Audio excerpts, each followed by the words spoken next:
कहानी एक अनोखे प्यार की दास्तां। पार्ट 1। ये कहानी है उस प्यार की जो शायद ही किसी इंसान को नसीब होता है। यह बात उस समय की है जब भारत और पाकिस्तान अलग नहीं हुए थे। जिनके साथ ये घटना घटित हुई वो इस दुनिया में नहीं है, पर उनकी दास्तानी मोहब्बत जरूर है। आइए कहानी जानते हैं। ये कहानी है खालिद नाम के शख्स की। कहानी उसके बचपन से शुरू होती है। उसका गांव प्रयागपुर जालंधर छावनी से 1 किलोमीटर की दूरी पर था और वहां से नगलपुर गांव की दूरी आधा किलोमीटर थी। उसके गांव और नगलपुर के बीच की इस दूरी के बारे में मशहूर था कि रास्ते में कम से कम 3 जगहों पर चुड़ैलों का बसेरा था। अगर कोई रात के समय सफर करे तो पीछे से चुड़ैल आवाजें देकर उसे बुलाती थी और जब कोई शख्स मुड़कर देख लेता था तो फिर उनके जादू से बच नहीं सकता था। अब पता नहीं वह खालिद का वहम था या हकीकत थी। उसका वास्ता 2-3 बार रात के सफर के दौरान उन आवाजों से पड़ा, मगर उसने अपने वालिदैन की हिदायत के मुताबिक पीछे मुड़कर नहीं देखा। शायद यही वजह थी कि जिन्नों भूतों प्रेतों के मामले में उसका खौफ किसी हद तक कम हो गया था। चुड़ैलों के बसेरों के अतिरिक्त भी खालिद के गांव के पीछे की तरफ एक और जगह थी जो प्रेतग्रस्त कहलाती थी। वहां पर खेतों के बीच बेरी का एक पेड़ था जिसके पास ही खालिद और उसके गांव के लड़के कबड्डी खेला करते थे। लोगों को उस पेड़ से दूर रखने के लिए मिट्टी की एक दीवार सी बना दी गई थी। फिर भी सब बच्चों ने उसके एक कोने से दीवार को तोड़कर रास्ता बना लिया था।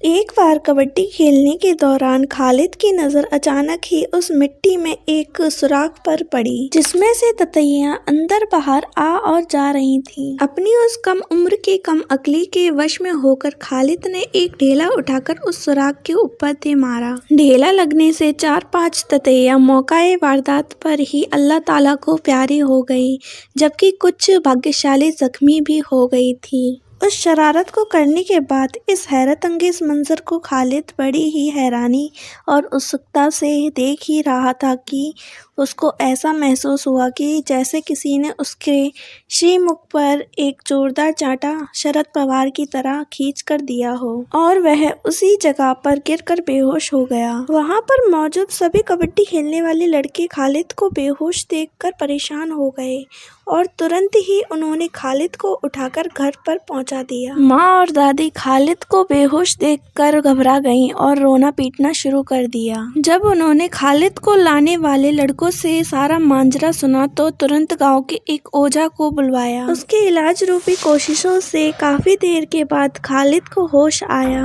उसने खालिद के घर वालों को बतलाया कि वो ततैया दरअसल में जिन थे जो कि उस समय शादी के जलसे में भाग ले रहे थे।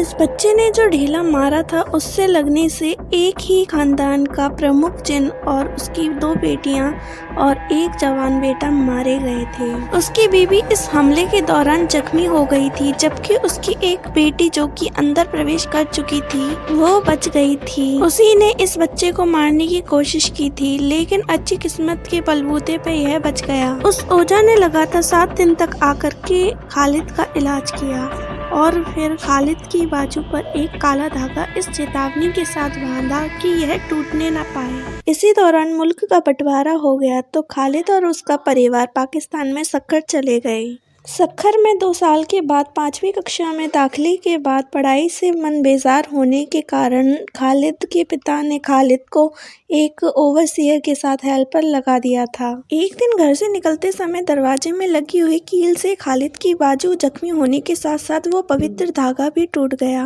खालिद को इसका पता तब चला जब किसी ने आकर उसके गाल पर एक जोरदार जन्नाटेदार थप्पड़ मारा और उसका गला दबाया। वह चीख मारकर बेहोश हो गया। यह खालिद की खुशकिस्मती थी कि उसके घर के नजदीक ही मस्जिद के मौलवी साहब रहते थे, लिहाजा खालिद के बेहोश होने के बाद उसका जख्मी बाजू तथा टूटा हुआ धागा देखने के बाद खालिद की दादी अम्मा अजमा ने मौलवी साहब को बुला भेजा। मौलवी साहब ने आकर एक तावीज़ खालिद को पहनने के लिए दिया और ताकीद की कि उसे हमेशा पहने रहना, वरना जीनी तुम्हें कभी जिंदा नहीं छोड़ेगी।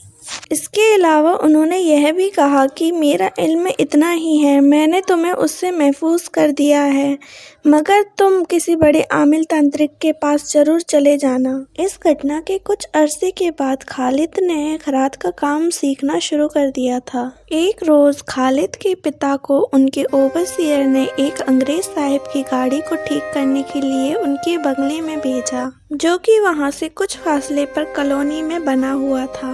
खालिद के पिता ने वहां जाते हुए खालिद से कहा, बेटा छुट्टी करके वहीं पर आ जाना, हम वहीं से इकट्ठे ही अपने घर को चलेंगे। खालिद दोपहर के 3 बजे के करीब अपनी साइकिल से वहां पर पहुंच गया।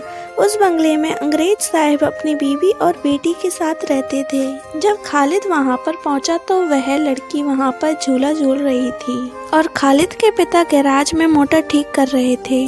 खालिद खामोशी से अपने पिता के पास जाकर खड़ा हो गया। जब उस लड़की ने खालिद को वहां पर खड़ा देखा तो इशारे से खालिद को अपने पास बुलाया और टूटी फूटी उर्दू में उसने उसका नाम पूछा। खालिद ने कहा, मेरा नाम खालिद है। लड़की ने कहा, मेरा नाम एनी है।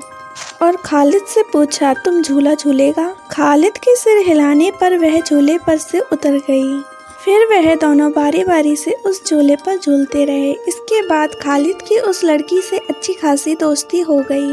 उसके बाद खालिद भी अक्सर उसके पास खेलने के लिए जाने लगा। लेकिन एक बात पर खालिद बहुत हैरान होता था कि जब भी वह उस बंगले में एनी से मिलने जाया करता था, वह उसको हर बार बाहर ही खेलती मिली और खालिद को उसके अलावा कोई और दूसरा नजर नहीं आया। एक दिन खालिद ने झूला झूलते समय एनी से कहा, आओ एनी, मेरे साथ बैठकर झूला झूलो। वह फौरन ही राजी हो गई, लेकिन जैसे ही उसने खालिद के पास बैठने की कोशिश की, एकदम से चीख मारकर पीछे हट गई। खालिद ने पूछा, क्या हुआ? वह बोली कि लगता है किसी चीज ने काट लिया है। खालिद ने उसके हाथों की तरफ देखा तो वहाँ कुछ भी नहीं था। वह बोली, तुम अपने कपड़ों में देखो। खालिद ने अपने कपड़े झाड़े मगर उसे कुछ नहीं मिला। इस पर वह खालिद से बोली, अपनी कमीज उतार कर देखो। खालिद ने अपनी कमीज उतारी और उसने खालिद के गले में लटकते हुए ताबीज को देखा तो बोली, यह क्या है, इसे उतारो। लेकिन खालिद ने मना कर दिया। उसके क्यों के जवाब में खालिद ने बताया कि एक जिन्नी मेरे पीछे पड़ी हुई है, तावीज़ उतारने पर वो मुझको ख़त्म कर देगी। यह सुनकर वह खामोश रह गई। एक दिन नहाते समय गलती से खालिद तावीज़ को घर में भूल गया और एनी के पास खेलने चला गया। उस दिन खालिद को एनी बहुत खुश नज़र आई और खालिद को देखकर उसकी आंखों में एक अजीब सी चमक आ गई। वह खालिद का हाथ पकड़कर उसे लॉन में एक वीरान हिस्से में ले गई। वहाँ एक पुराना कुआं था। खालिद ने उसमें झांककर देखा तो उसे चक्कर आ गए। कुआं बहुत गहरा था। खालिद के बाद एनी उसमें झांकने लगी तो मुंडेल की एक ईंट उसके पैरों से फिसल गई। वह कुएं में गिरने के करीब थी कि खालिद ने झपटकर उसका बाजू पकड़ लिया। उस वक्त तक उसका आधा से ज्यादा धड़ कुएं में जा चुका था।